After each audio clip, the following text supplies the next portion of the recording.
member of the research team. I'm glad you're here. And at this point, I should also say that we would have loved Rita to join us, but she is currently in Italy, so she's not joining us. But she is part of this activity and really important for the project. And then I'm just going to do a quick summary on our observations from that research study, which we did in 2022. And then I will hand over to Jane, who will talk about recentering the stage and where we can actually go with the project. So we started the project, as I said, in 2016, and what was quite important right at the beginning is that we situate the students not only in the studio, but also in the field, how we call Belmonte. And maybe a bit about Belmonte itself. Belmonte is a little village in the south of Italy. It's quite picturesque, as you can see here, but it also suffers from depopulation. And it's also in an area in Italy which is one of the most deprived areas in Italy. So at the time when we started working there, the press in the UK actually reported a lot about the area in Italy and about the refugees maybe being a salvation for the depopulated towns. I think this discussion is less in the press anymore, but there's definitely something which we have been working on and we are still interested in, which is this interplay between, on one hand, people moving away from these villages. So it's not just in Vermont, it's also in other areas, leaving these villages depopulated, and at the same time, new people arriving. In 2016 till approximately 2018, we saw vast numbers of refugees, and we organized workshops where we actually tried to get them involved as well. But it is also part of this project and of Cosmic Cultures, this idea about how do we actually revitalize these villages. And the students have been quite instrumental in that sense as well. Just to give you an idea of the activities which we have been doing over the years and the kind of scale of projects we have been doing, there has been quite a lot of physical making, which has been important as part of it. And as I said, some of the workshops were particularly set up in a way to work, to have our students working with people who came from the refugee centers.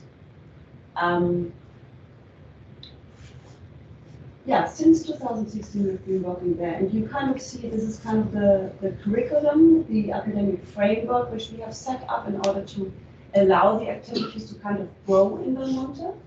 The boxes are really the academic years, and you see that there are also activities which happen outside of the academic framework to an extent, so they are kind of voluntary activities.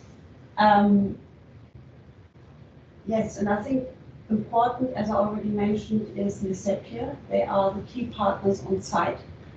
And also I should mention, and I think Jane will probably talk about that as well, is our setup with the municipality in Vermont. Right at the beginning, the mayor was very active and proposed this memorandum of understanding and organized a big signing event, which we now in hindsight really understand that the students who are here as well have actually helped put Vermont back on the map. And I think the mayor really understood that. So the whole project is also for us to understand what is our role in reactivating such areas. And what I really want to talk and focus on today is the residencies and how they have scaled up the activities in Belmonte, how they have created momentum where the students didn't only come for maybe a week or in the summer, some maybe for 2 weeks, but where we brought students, or the students initiated that themselves to the village for around, I think we stayed 10 weeks. Mm-hmm. And Joe actually stayed really forever and recently only returned. So that has actually changed how the influence which the students had on the village. So a little bit background of Studio South. Yeah, so this is the first cover. Yes. Yes, This why is you're not something- on photograph? I think what I'm saying. Yeah, okay. So yes, the studio self-initiated by the students. The students approached us, I think quite important. And it was part of the pandemic. And the prospect for the students was to actually study online, was moved back home. And they said, why can't we live in a bubble, go to Vermont and do our project there? And I think we thought that was a great idea.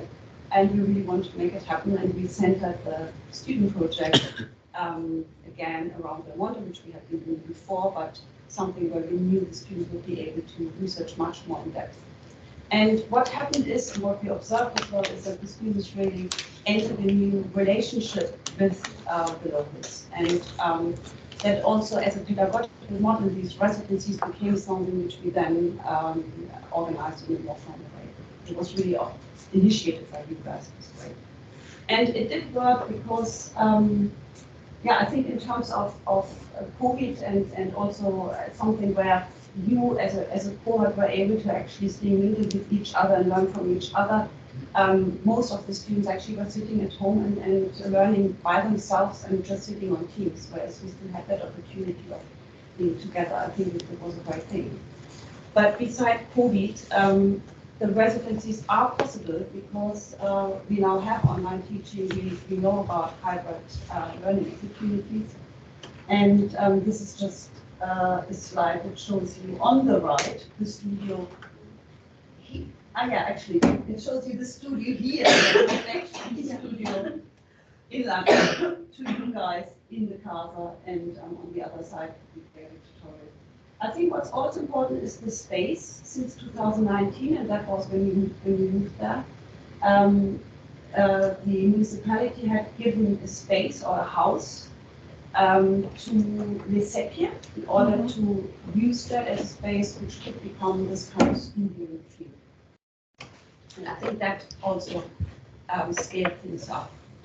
Yeah, and then we moved on to the next residency, which we formally arranged, and we also had some funding by the touring program in 2022, and this is just a statement of one of the students who actually talks about what it helped for their learning, so even beyond architecture. It helps you learn and understand more about culture, traditions, languages, and dialects, talents, creativity, values, and much more. So I think our interest in the residency is not only something that you can actually, as students, get to know your site better, but also in terms of learning beyond your academic work. Yeah, so this is the residency 2022, and what this was also going to be, we looked in more detail at what might be the benefits and the characteristics of this residency and how they contribute to learning. And it became quite apparent that it's really what the students benefit of is not just this having a space in the one, but also that they live together in the casa. As much as they speak in the casa, but everything around relaxing, about cooking together, arranging each other, kind of negotiating space has to happen in the casa. And this is a reference to an architect in residence, Sophie Rickard. She actually lived on a housing renovation project in the south of France. And I think it was really interesting.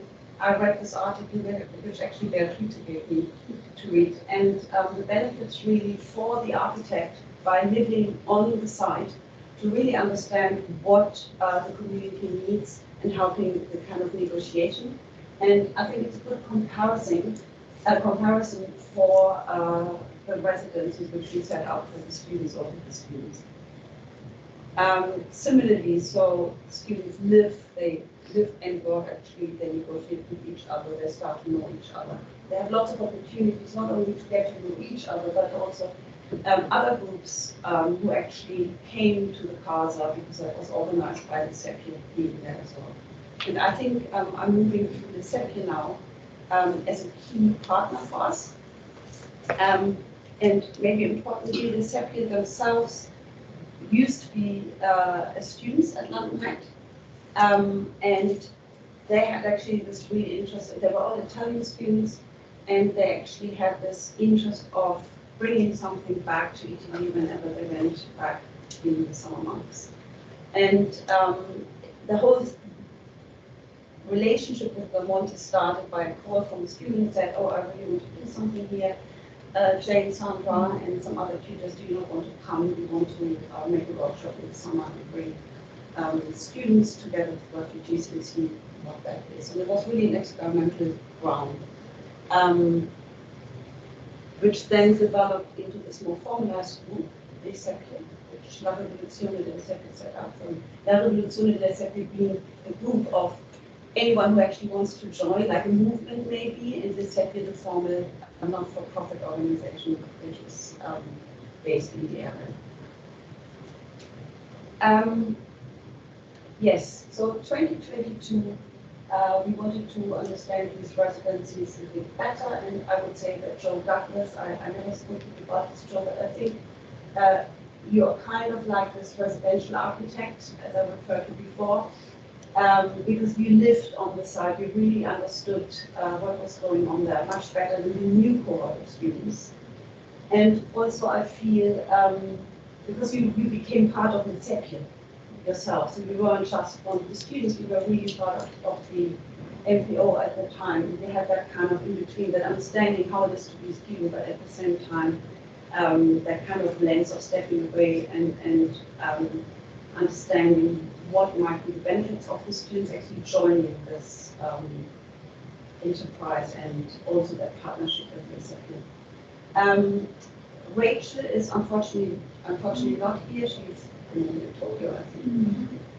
And she also is quite important, I think, in this, because she did base her one of her essays, which she worked on with Beatrice, on Belmonte, and she didn't do a design project like the other students did, but she actually really analyzed more the historic, theoretical, and practice side of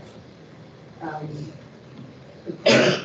And her work also has been quite instrumental for our understanding of what EPP students have said. What we did in 2022-23, our students were given the task of designing a factory village, and one example here is Haley's project, which is based on olive stones, which we have observed that these olive stones are actually discarded. The olives are made into oil or eaten, but the stones become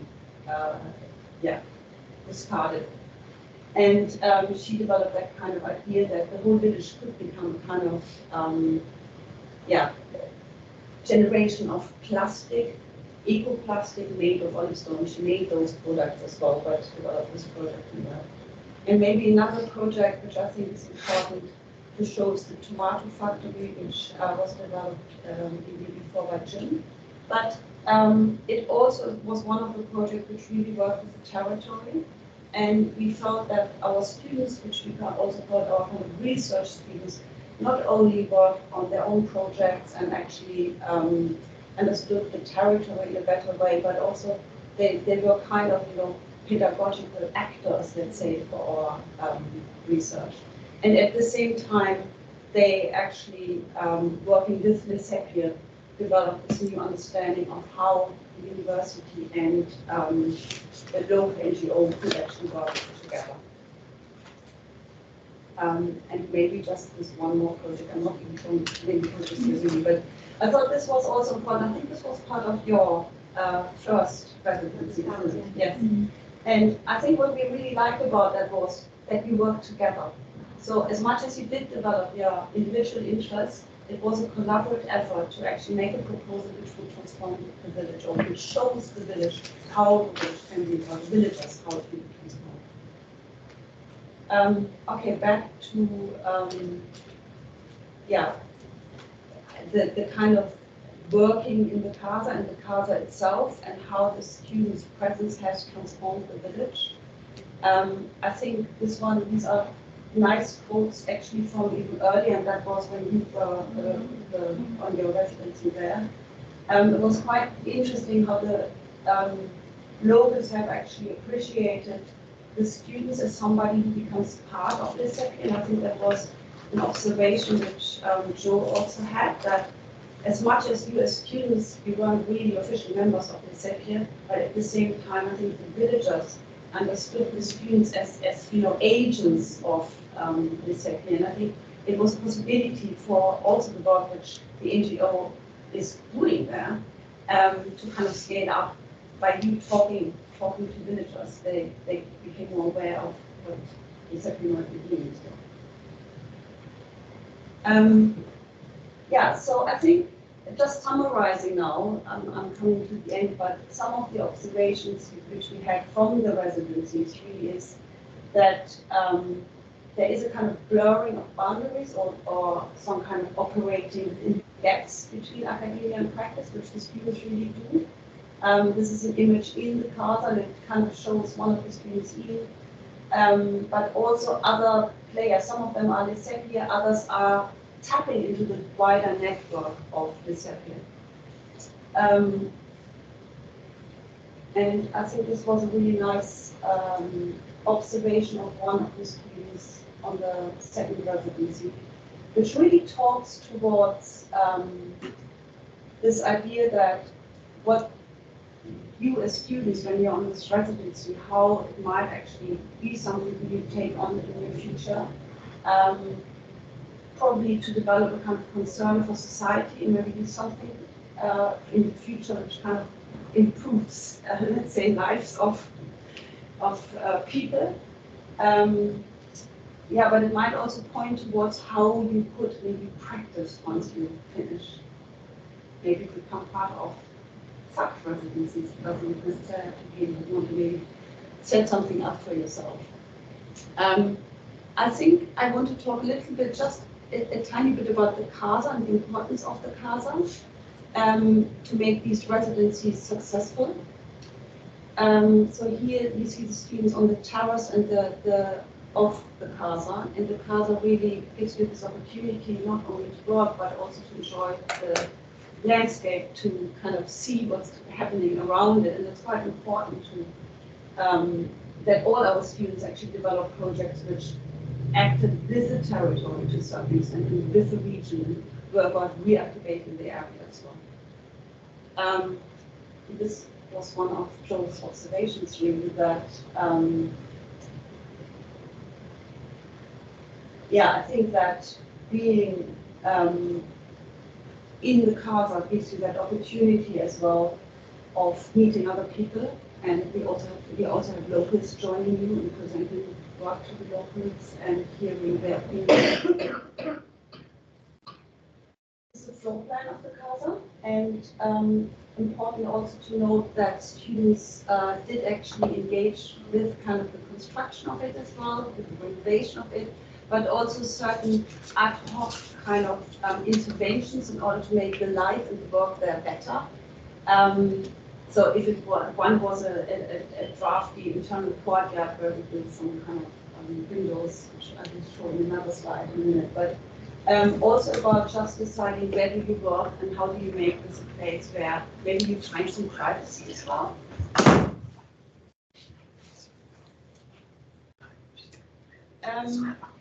Beyond the Casa, I think really important observation is that there was a development of common concerns. I mentioned that before.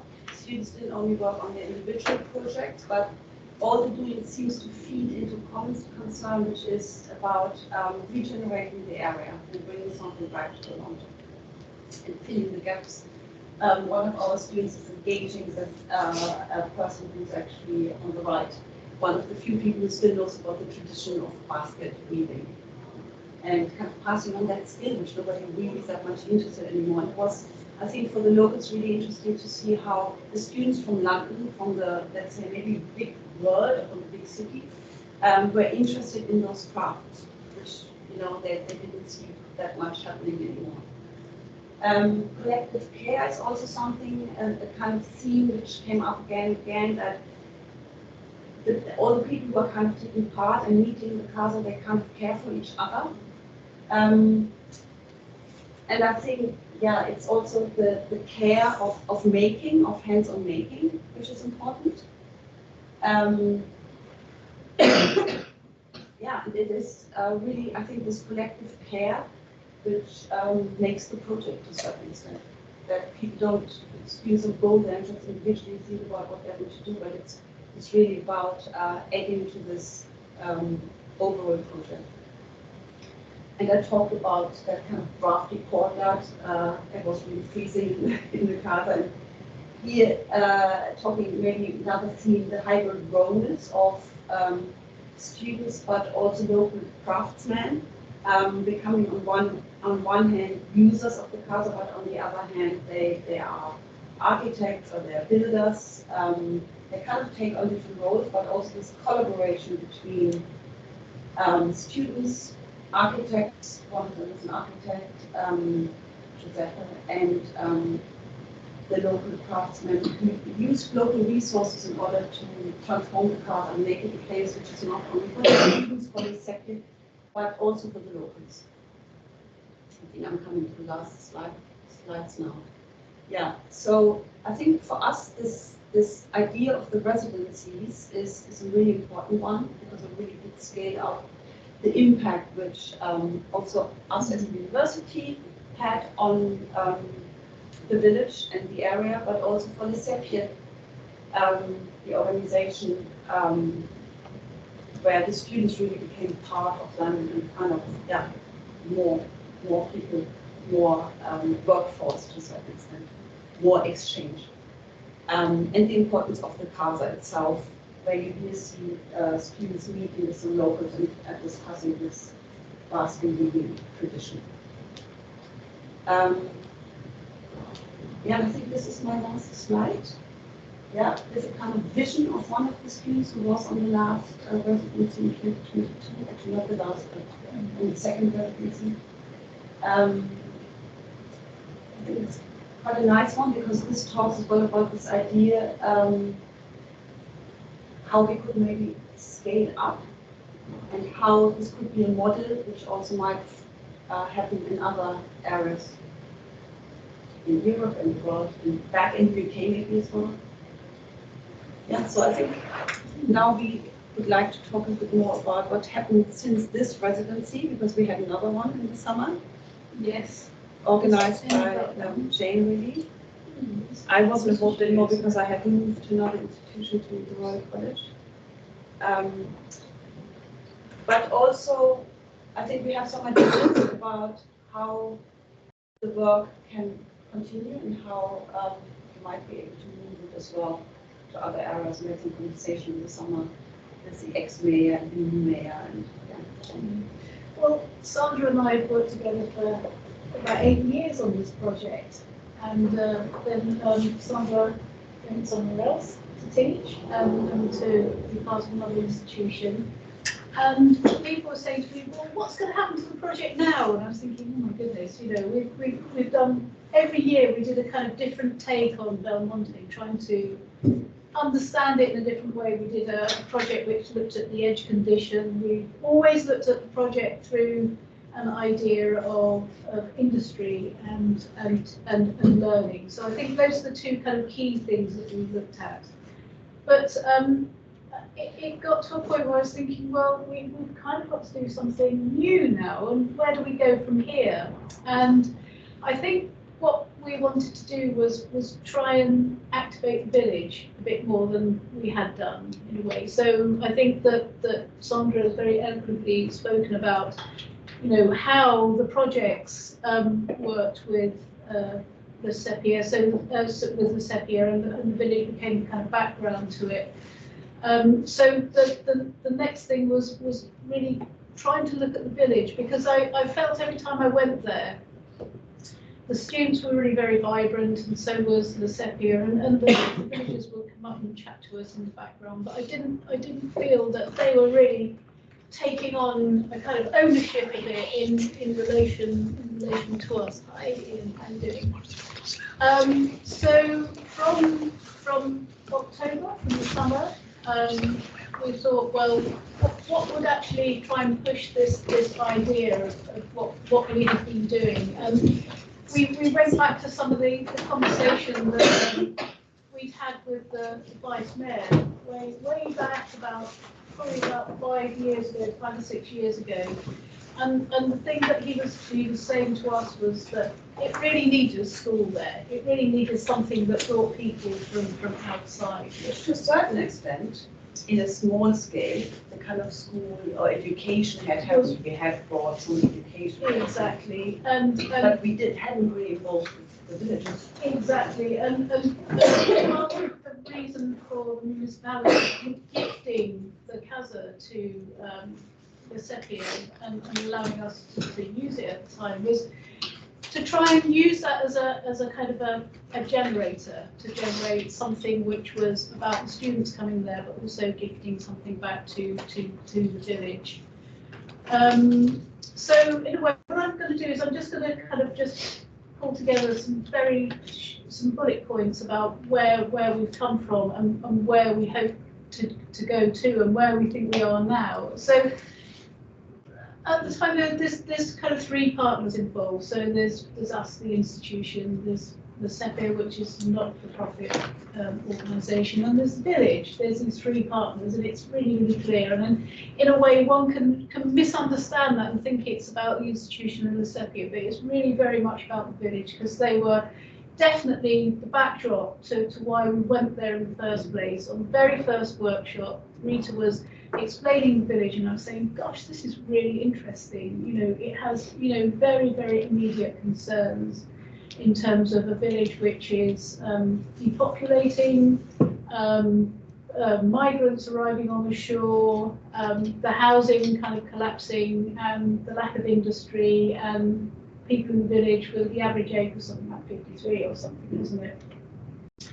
So this in a way was about us thinking, well, how do we tackle that? And it's going to be kind of messy and not perhaps very beautiful, and perhaps not sort of the kind of glamorous thing that we had been doing in some ways. So here we are in the studio. So in a way, what Sandra has been talking about is something about bringing that studio into the environment, which is absolutely essential. So you can see we're just dealing with paper projects here, whereas in Belmonte with this one was the Sepia, really dealing with things on the ground. So what the Sepia would do brilliantly was set up a series of workshops every year. I don't know how to move that, maybe. But you can minimize it.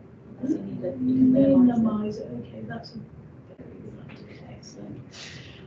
And they would set up some really fantastic workshops and invite people from very different backgrounds, not just architects, but people who were also filmmakers, people who were anthropologists, and we would gather together and we would, have conversations about what were our concerns and in relation to the village. And then in the middle, there's the village, and we would, they come and show us their kind of local crafts and things like that, and what they were doing. But and in a funny sort of way, it didn't feel like we were kind of doing something that was going to draw them out and empower them in some ways. Down, oh, little arrow on the right hand side. Okay. Oh yeah, brilliant. So look, here we are, where what do we do as an institution? Challenge the boundaries of practice of architecture. We're exploring practices as cultural, spatial, and endeavour to embed these within the local concerns. And we're developing links nationally and internationally and nurturing critical reflection and practice. So those are the things that we're kind of interested in trying to do. What are the Sepia interested in doing? Well, they are igniting a public action. They're developing, empowering, and innovating the local territory through inviting people to it. And they're broadening the scope of practice again through socio-material engagement. And these are some of the projects they were doing in the summer. Ian, you were involved in one of these, weren't you? Was it this one? I was there. And Maddie was going as well, wasn't Maddie? I was involved in the boat as well. All of you, no? Oh, boats, yeah. The boat. The boat, the early Yeah, it was the boat, summer wasn't it? before, no? Yeah. Yeah. and the village. And one of the things that we as architects were kind of really interested in the village were these three things. One is its resources, its kind of physical and cultural resources. A concern to connect, repopulate and get this village to flourish. And we thought that the village also had a real desire to develop long-term social and physical sustainability. So we were responding to this, we thought, within the studio and with our workings with Sepia. And I think a lot of the projects that we did in the village was really about building trust and getting the village people to know us and what we were doing and what we could bring. I think when we went there, part of our research was looking at trying to identify sustainable industries. And also, I think right in the background, we were trying to, think of how we develop transfer of the skills and knowledge exchange between what was happening in the village and what we were doing. So there was that kind of overlap that was happening. So this now starts in September, actually, 2023, where we were building on the Turing project that Sandra had kind of initiated the year before.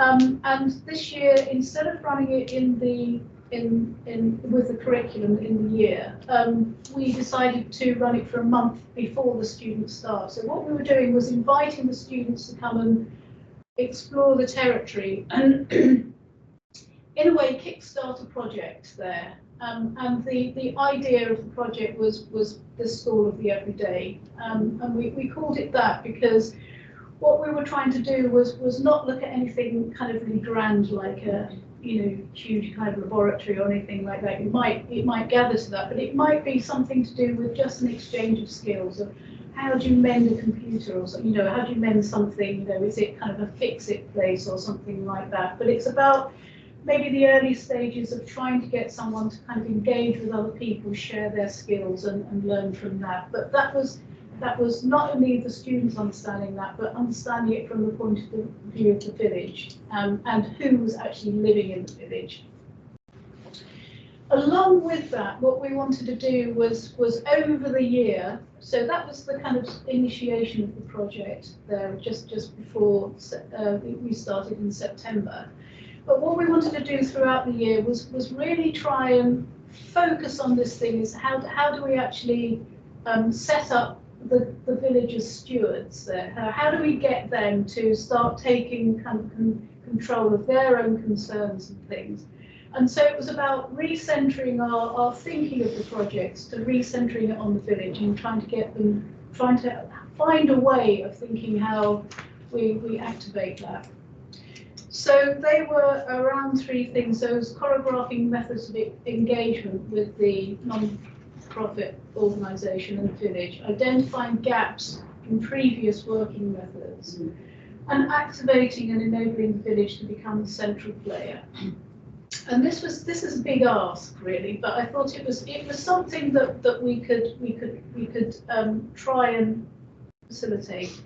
One, because we had the Sepia, who is absolutely crucial, as Sandra has expressed, right in the centre, and they would spend more time in Italy, in Belmonte, whereas the students would be dropping into it, as it were, throughout the year. So this is what even with the Residencies, it's still a kind of temporary temporary thing, and I think as you've expressed, it kind of needs someone on the ground the whole time. I think just working through this. So we had three kind of prongs to this thing. One was the institutions, which was a studio proposal, School of the Everyday. And it was developing governance of knowledge exchange based on the existing skills and local resources. So it was really trying to look at, okay, growing it up from the ground, what was there? Maybe it wasn't something kind of really large that we could start off with a big farming project or something like that, but maybe it was actually small things, small ingredients that we could work with the village. The NPO was the one that was creating those bridges between us, our ideas of what could happen and what the village had and the resources of the village. Communicating their needs, identifying skills and empowering through shared governance. And after that, what the NPO would do was, once these were collected together, they would start developing links with potential sponsors. So that was a way in which we imagined it could grow. And for the village, it was about them actually articulating, their resources and concerns and designs, team building within the village to structure self-governance.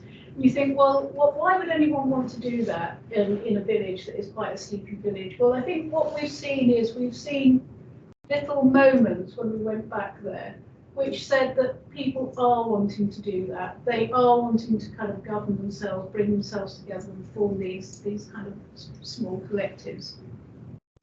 So we drew up a big kind of timetable throughout the year, grand timetable, but essentially what we've got 3 strands that are running concurrently together.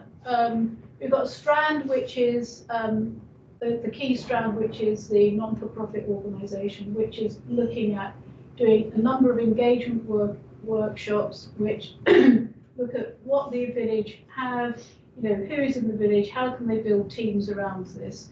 At the same time, we're running a project in the institution, which is alongside that, which is a project about school of the everyday, which is maybe providing ideas. Because I think what we found was every time we went back to the village with what we had done the previous year, there was kind of new ideas in the village. Oh, well, we could do that, or we could do this.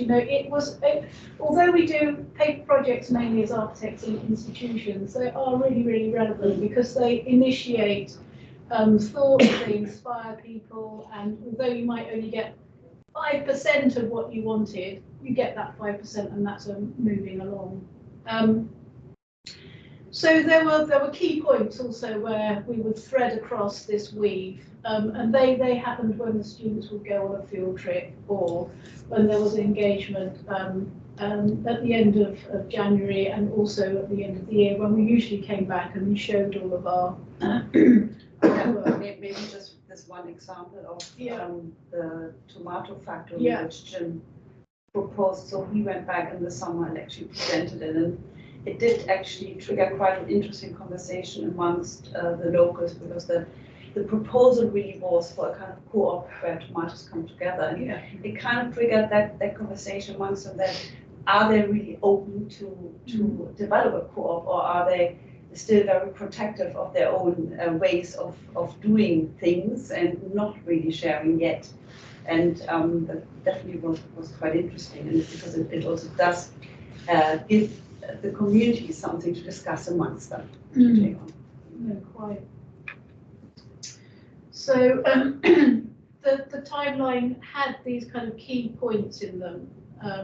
The first was to survey, so we would again survey what resources, concerns and desires were, create a catalogue of this, local custom needs, lifestyles and skills, identify where the knowledge gaps were. So it might be that we bring something in order to join some of these gaps up.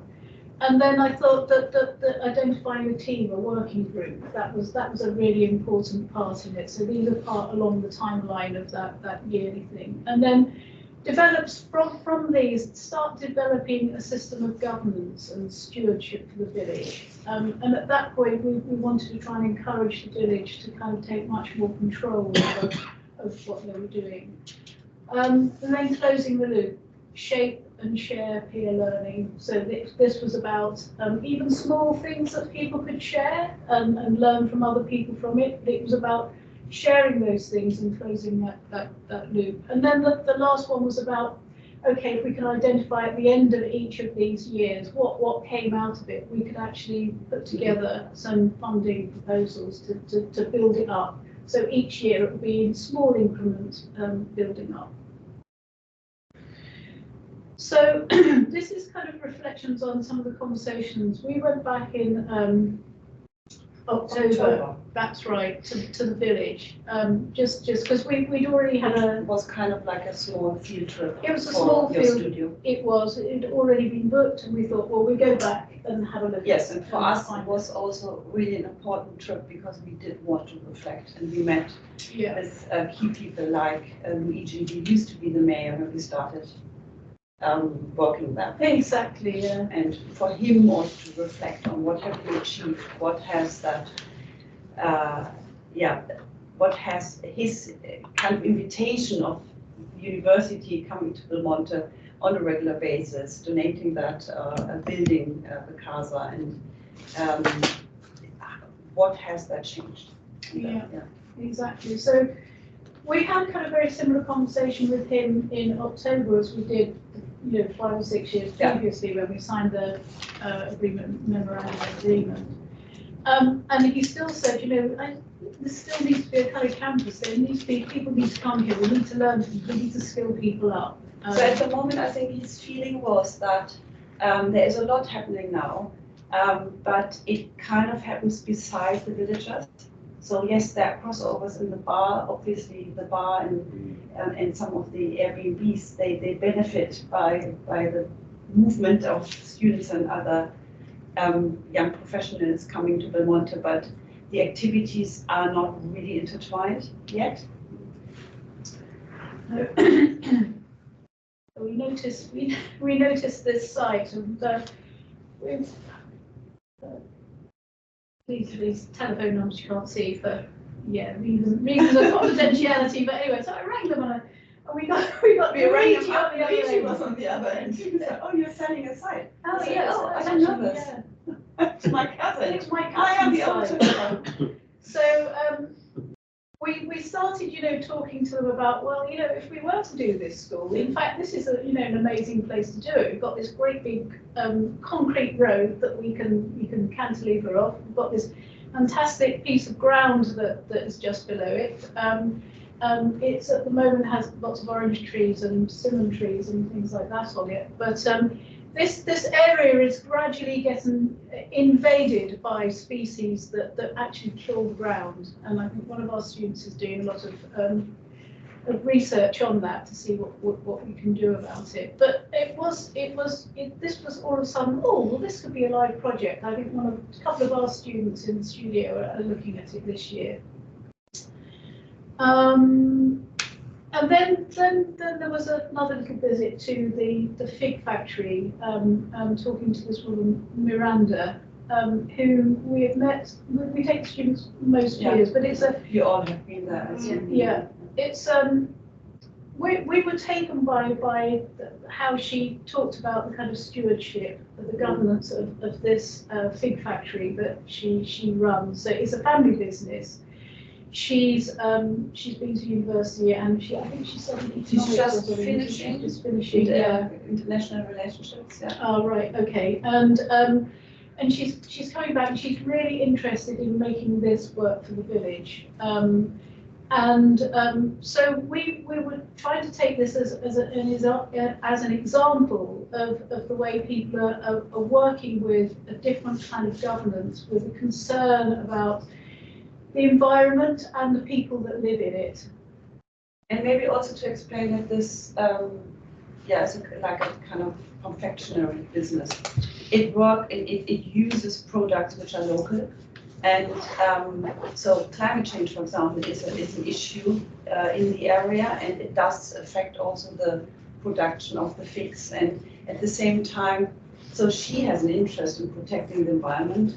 And I think this is a really interesting study in terms of how the territory, the creation of jobs, of bringing people back to live there, of lifestyle, actually all kind of come together. This is a successful, let's say, example. There is not exactly much else. And it's the kind of level of concern and care that she has for not only the environment, but also the people that live there and the people that work there. And I think those are the things that really come across in how she's running it. Even in the factory, they have discussions about how they paint the interior of the factory, so it actually makes it more, like a house, she calls it, so people feel that they're coming from home, as it were, to work in this factory. And then the last one was we spoke to the current mayor, Roberto Veltri, we said, well, we've been working here for a number of years and we kind of haven't had time to catch up with him and chat to him very much, but we were interested in what he thought of what we were doing. Because he kind of inherited the project, isn't it? Yeah. On the collaboration and the support of the municipality. He hadn't initiated it himself. Yeah, and he had some really kind of interesting ideas about how he said, definitely, there are desires, concerns. We have these kind of resources which are very limited here and in terms of what people can do.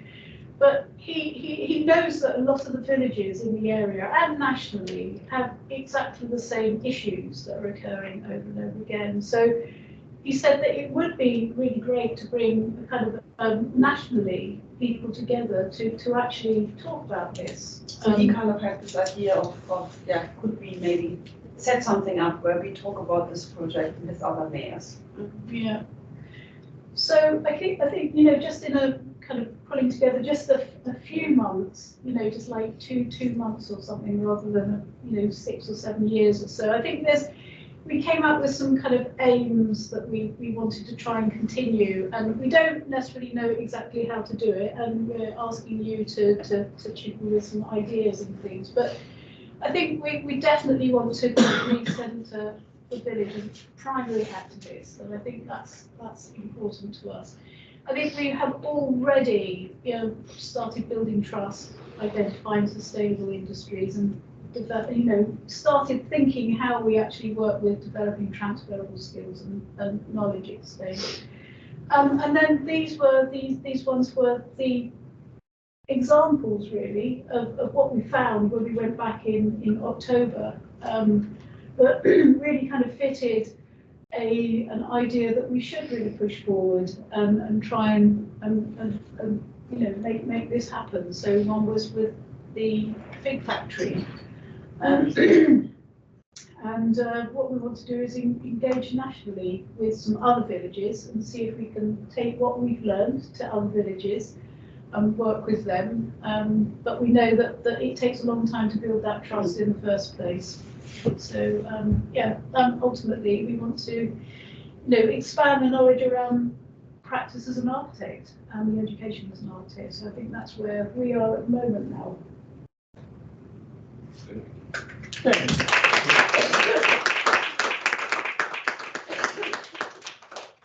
Okay, so we'll take some questions from the floor. The first one is. My first question is when do I get to go? I'm just going to kick off the questions first. Mine's teaching and learning questions. There's an amazing project, authentic, societally driven, impacting on the architect's understanding of, the environment they're working in. It's absolutely fantastic. I suppose I'm interested, what's assessed and how for the student? What's they being? How does that work? Because there's so much in there. That is so the students are assessed for their design projects. Yeah. Or in the case of Rachel, who wrote an essay, it is part of a subject study where they are supposed to produce an essay. So we did debate a lot if we should assess them collectively, if we should assess them for collaboration skills, let's say, engagement skills, sensitivity towards local people. And the background of that being that these are all essential skills for an architect to be successful as well. But they are not really part of let's say, our usual assessment criteria. So a lot of this stuff, which we also show today, is engagement the students did beside the assessed work. Mm. Yeah. Which we think is learning as well, and really important learning, maybe more important than their portfolios. And it was really interesting because I think some students, I think they all loved their projects, but at the same time, we had also students who I think engaged in Belmont, and probably it mattered more that they were doing something, a design for the community, and less really that it was a good outcome at the end. So what's assessed is a design project that comes out of Yes, the but we should also experience. say we have also engaged, and we didn't make that distinction here today, but we had also had, as part of their technology second years, and some of you were there for the first time as part of that, we had a kind of joint workshop, which they also do in London, and a group went there, and that we kind of assessed that more holistically and less individually. Yeah. Sorry, I Yeah, just wanted sure. to add to that, that I think one of the successes of the project over this period is its ability as a setting to allow students from, second year, as you said, as part of the worksheet was one module, but also second and third years doing design modules within the BA, but also postgraduates doing fourth or fifth year, and then also, and changing places, essays, but also Rita at doing PhD. Yeah. So that's been really successful. Interesting. I was just interested if there was any experiential learning, like journal or log, or like where you're using these models like Gibbs and so on. And saying, what did all this rich experience you had that could maybe be. It did feed into portfolios. It did feed into your work in some way. And I think the diaries and IGA and IBS process diaries. But I do think that a lot of the learning which happens is not assessed. Yeah. And let's say often the work I'm proud of, the engagement you are having there, we are not assessing that. And I'm not sure if it should be assessed. That's another I don't know. I mean, but I do think that they are essential skills to be a good architect. And they are usually not assessed within the academic environment. So. I think also I think a lot of the things were really implicit in the portfolios as well, because for instance, I'm just thinking yours, Maddie, you were looking at you were designing a kind of a timber yard, weren't you? So it was a timber yard, and it was a place where the community would gather, and it looked really carefully at the timber that was actually growing in the forests and things. And I think exactly that kind of that sort of line of care that came from the forest all the way to opening up as a place where the community could gather. I think that comes through. So you can't sort of identify explicitly in the portfolio, but I think it's definitely there within the project itself. Thank you. Has anyone else got I think maybe echoing a bit what Bo just said is about there being that kind of variety of reason and learning experience that are happening between different types of students, from graduate to PhD to postgraduate and so forth. But also, I think what happened when I was there, helping with the residency, I felt like one thing that was possibly a bit newer in that moment was students from this university meeting other students from other universities, and then also people that were not there for formal reasons at all. So, and that was something that I think has a lot of potential. Yeah. I think, one of those quotes about the sort of international design school was, that's helping growth by growing towards, but it makes sense because there are moments when there are several different parties in this place for different reasons, but again for the common reason as well. I think that's quite a good thing. And I think the students when they were there were not always quite aware of why, other than just shared sort of wow. My little kids always the shared wow. But then there is with more time that could be something that could be challenge? I think so. I mean, that potential to be scaled up, it's incredible. But I suppose the question about that is about money, isn't it? It's about funding and how you do that. But I mean, yeah, it would be a great aspiration. So anyone else have a question? Does the project have momentum? Have all the original partners stuck around, or the people sort of thought, okay, we've done that, we'll do something else now? How is it? The NGOs, I mean, is everyone still as committed, or is some people taking a different lead? I think so. I think people do come and go in the project, but I think they do, don't they? I mean, that's the very nature of it. I mean, one thing I think we have to remember is that everyone there is on a voluntary basis. We don't have there's nobody paying them. I mean, I was looking into governance of the early interaction centre in Kentish Town, which was in a funny sort of way a very similar setup to this, and everyone was paid right in the early stages. With Ed Burnham set it up, and there was a couple of others, but people were paid, and they had somewhere to live, and they had a hot meal every day. It was. So it is quite different. I mean, money is very, very scarce, and I think because of that, I think you're going to find people can drop in for sort of like 3 months or something, and then they're kind of handing over, and somebody else is coming in. And it might be that there's a break in their life in some other way, and I think it's very much the nature of the beast that does happen. But it's interesting. I mean, Matty, you have been there for how long now? Coming Since again. 2019. And you're now working again Yes. on a project. It's really it's a project that really captivates you in a way. And I think every time you go there, you find a different reality of the village. Like this time around, I think they made some of the most close connections to a group of women. And I haven't done that before. I haven't had really such a close connection before with someone that lived in Vermont. And I got to know so many stories, and they opened up so much to me, and about their life in Vermont, and about what it meant to be living in those conditions, and how they grew up like that. And also about the buildings, like they basically went to school in the Casa Belmont. I mean, I think what we found interesting as well is that we had taken students on a field trip to Belmonte, and then 2 years later, Rita tells me they came to celebrate 80 years in Belmonte. Yeah, that had nothing to do with any of the university activities.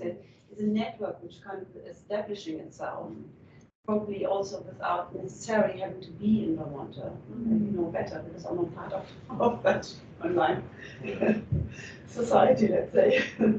But which lives on and probably grows.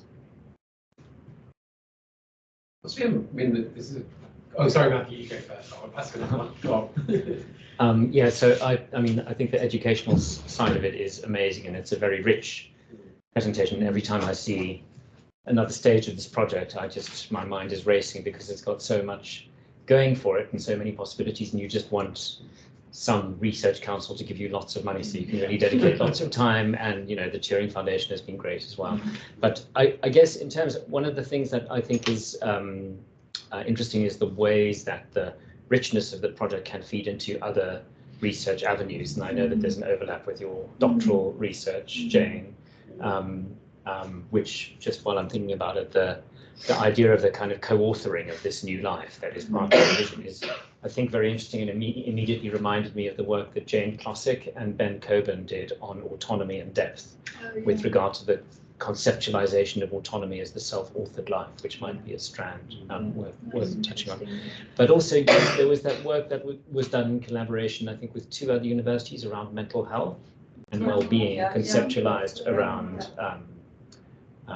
especially with regard to the refugees, but as I remember the students as well, I can't remember. Yeah, that was about that integration of refugees and students to a certain extent, yes, with Warwick and City University.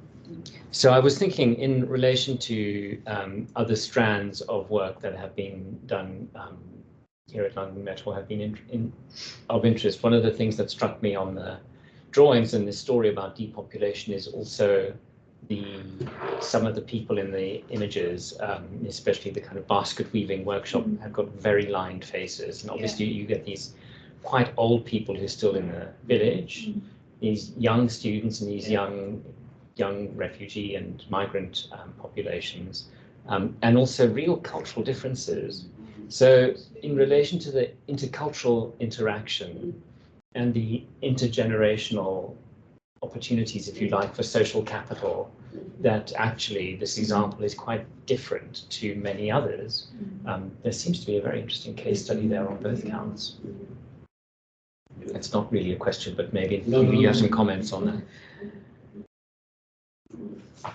I think you're right, but I think that what our kind of proposition of trying to look at it this year through this kind of idea of activating the village and the kind of governance and things might have actually pulled out some of gaps between, because I think there's a big difference between those who go there and are quite transient and those who are there all of the time. And as you say, have got lots of lines on their faces and things and do basket weaving and stuff like that.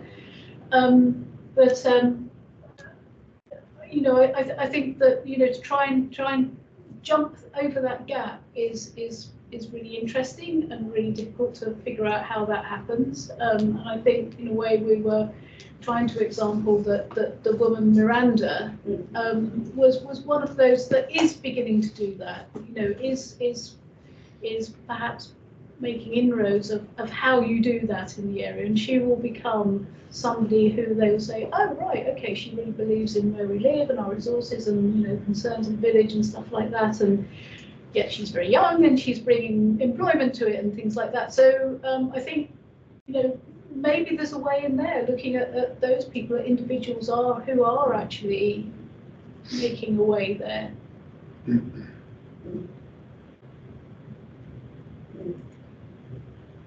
Can I ask a question of the few students here who have taken part? Is it all right to ask you guys a question? I mean, obviously you've gone back several times to this one of you, so it's a great experience. But how has it informed your practice or your development as an architect? What feeds into your understanding of what it is to be an architect? I think it's a sensitivity to the way you approach community and also like understand, also obviously living there or being on site for longer, it allows you to understand the territory, so you don't build things that are out of context or for no one. You kind of get a sensitivity to the territory and understanding how to look what's surrounding the projects that you're doing in the future, but also I think it's something definitely about people.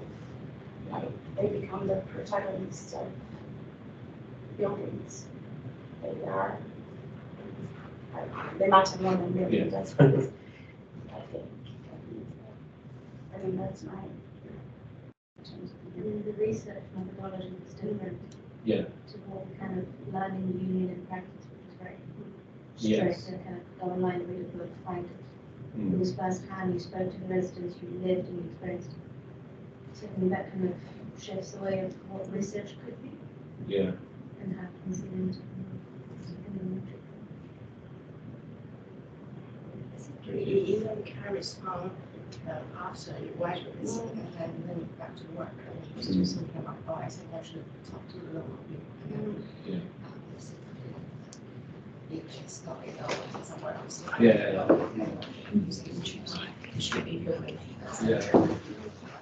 That way of engaging is terrible.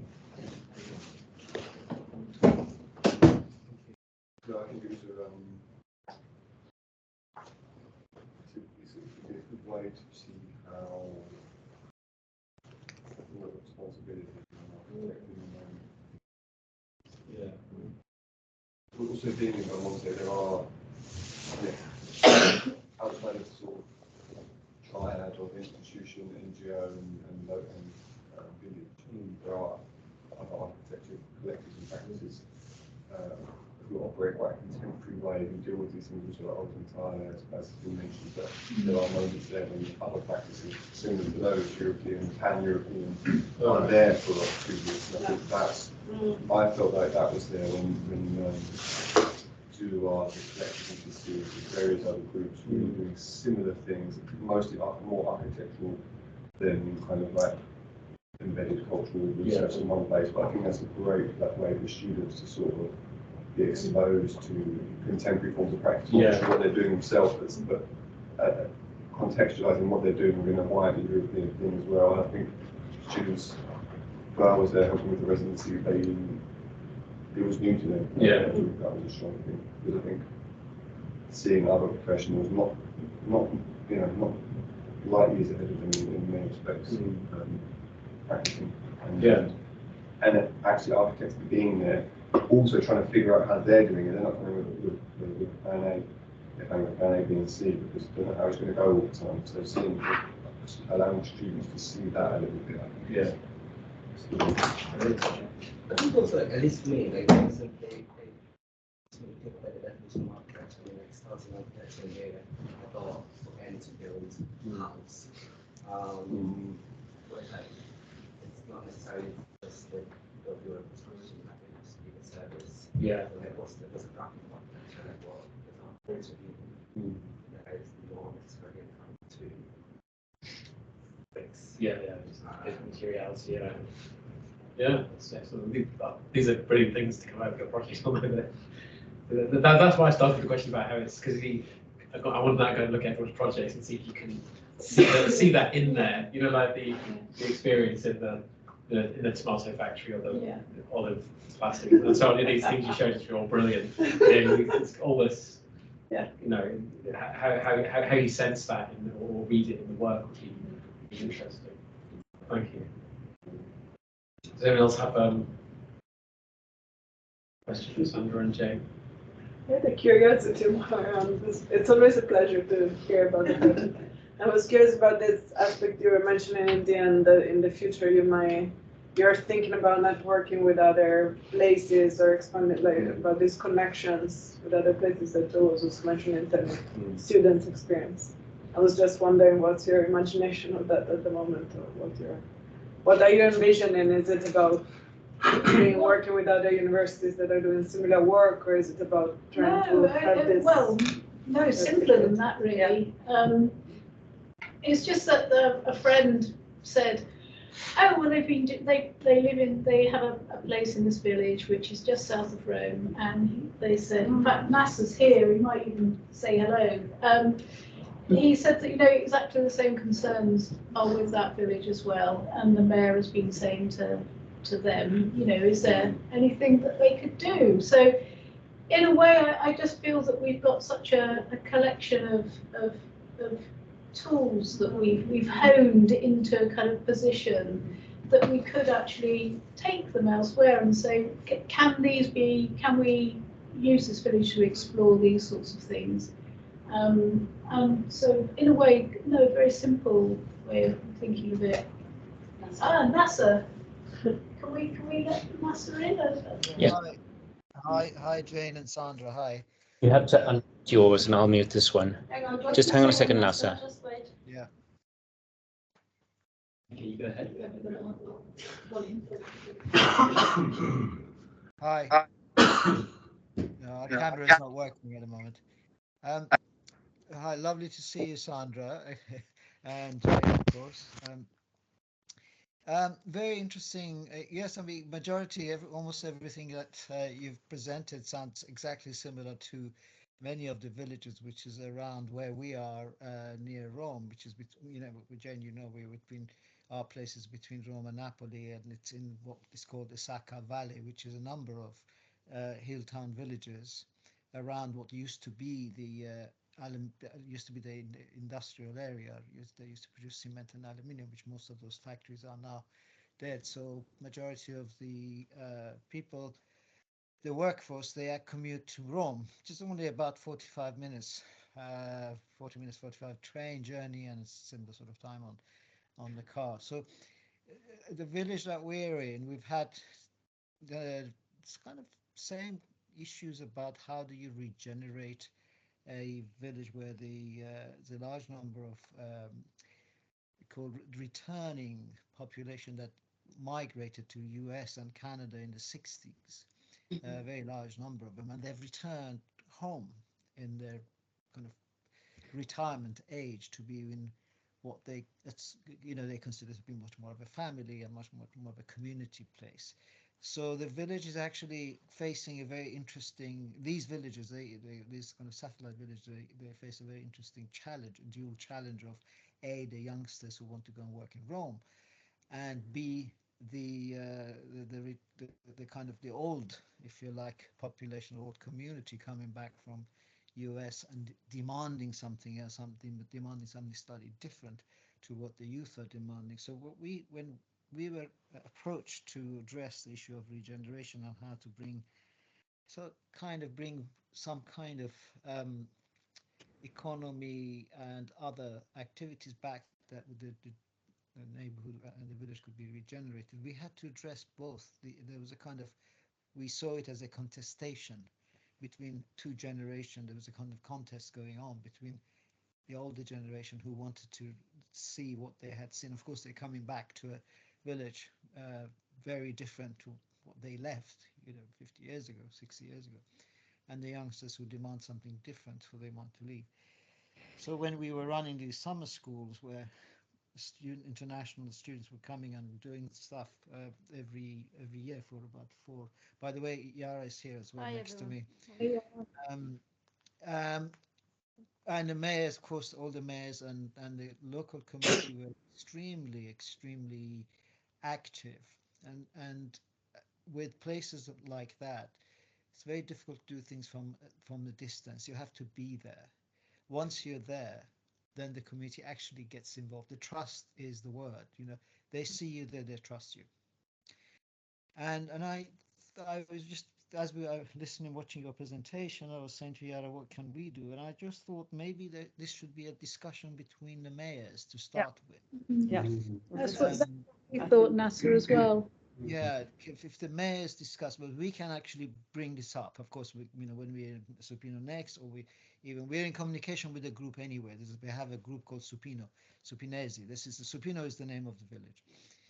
We have a Supinesi group, which they're all pre-active and so on. So we can even, through WhatsApp and other discussion, raise this issue and say, like, there is this thing. Can we actually start to, what kind of collaboration can take place to sustain, and what kind of knowledge exchange, as you say, the experience exchange, one can initiate between the two villages, because it's also not just Supino, but there's the 2 other villages right next to it that have similar problems. In fact, Supino is slightly more active than the other 2. There's a whole world of these. The same Calabria. Yeah. Mm-hmm. So I don't know. I don't know what you think, Yara, but I thought maybe that could be a beginning, that we could say, look, let's share the experiences. They keep telling we stopped doing the summer school because it was just very hard. The whole idea was to start the summer school so the village would take over and run it. But it didn't happen. No. But when they see us, they keep saying, when are you going to do the next summer school? When are you going to do the next summer school? So I think this is why we stopped. We thought it has to have a local kind of base and foundation. Yeah, and I wonder whether there is something also to build on, given that there is a bit of awareness by the EU, and particularly revitalizing those hill town villages in Italy beyond this €1 scheme that is being now developed all over Italy. Whether there is a way where there is funding to revitalize kind of everyday activities and everyday rituals, which mayors should really initiate in terms of funding, that brings back this idea of the importance of the role of the mayor, and we just become facilitators, if that makes sense, because otherwise we can't always be the dynamo. And the current mayor is a left wing, but the village is very strange. One, you either get a left wing mayor or you get a very, very fascist right wing mayor from the Mussolini period. In our case. And it's just that one, and then the other one, has the posters shows him and his grandmother having signing books for Mussolini. So they celebrate that. But in both cases, yeah, so there's no kind of shying behind that. But in both cases, they've been supporting the summer school. They allow us to use the van. They use their buses and coaches and the space, and they're proud of it. But it only takes place when you're there, when they see you. Yeah. Thanks, Nasser. That's one thing I was thinking was about what happens in between when because you've got this semester plan. What happens in the time in between you're there? Is that because I think there was comments from there saying, we planned and it hasn't happened yet. But has it not happened because because there's no once you're not once you're not.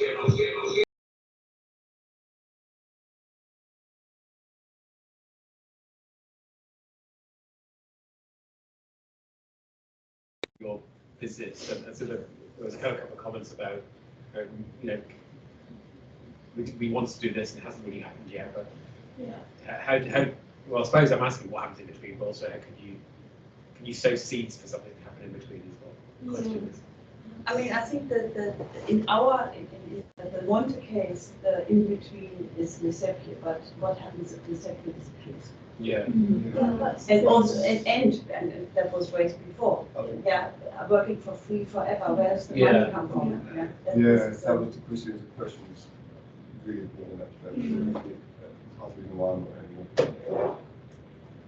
You start to worry about how long can you commit to something doesn't pay you. It's quite simple. I mean, you live on a shoestring there quite successfully because of different context. Where that is also like in London. So there's that, but that's a point that people worries you. That's my situation. But also I think that other people there might mean that collective was not just some of them it's the international group effectively. That's why it's really important to try and activate the village. Get them to start taking that control somehow. It's quite funny this thing, because I also grew up in outside Rome, about 30 minutes to the north, in another village, sort of half of London. Obviously, it was horrible being there. My best friends moved to the UK with me, or just after me, and then they moved back, and I went to visit them. And what struck me was they had about around 30 years old people that moved back to this village. And they still work in Rome, they commute all the time, but because of the rent being so expensive, they decided that it was better to move back. And they came from London, they all studied abroad, they all have quite important jobs. Some of them opened the bar, and this village transformed. And I was just so impressed. I've never thought that I would feel at home in this village, because I didn't like it when I was a kid and growing up. It just felt so different, and I'm still questioning how this movement happened, what revitalized the village, and what is changing. Like, a lot of the buildings have been rebuilt. There's a lot of, it's obviously like one of these sorts of like castle town, very compact, and a lot of them are now being renovated. A lot of people have bought houses and renovating them or renting and hoping to get some place. And I'm trying to understand how this happened. But the point it was is really it kind can of happen.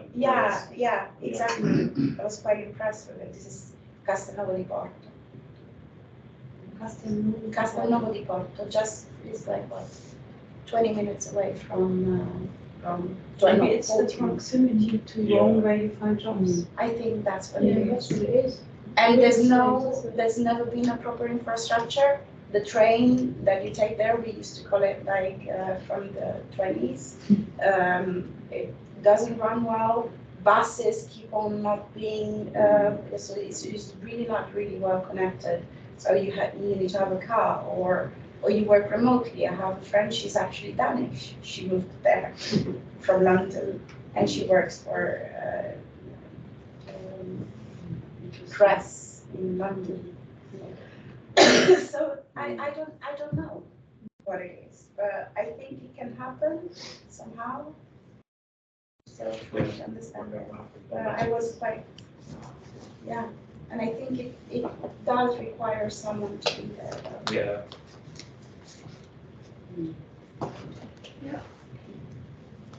What are we for time looking here? 7 o'clock. Is it? I'm thinking about the traitors now. No, not really. Yeah, so I think we're at the end of the session. So we're going to ask one more question in case someone had a burning one. Sternly putting you on. No, I think I did kind of have a question, but I think we can reply to, like, how do you take this as a working model and apply it somewhere else? Yeah. Like you just, it needs to find a way of how do you have, I don't know, a methodology that you go somewhere and you apply it, or the place requires something different. I think there is a certain model from what about in the mountain, but it needs to adapt to the location, a bit like design and architecture, isn't it? Context is also important. You must put up things, but at the same time, context. How did Morris used to call it? Fit. We had a term for it, which was loose fit. So it's a bit misfit, isn't it?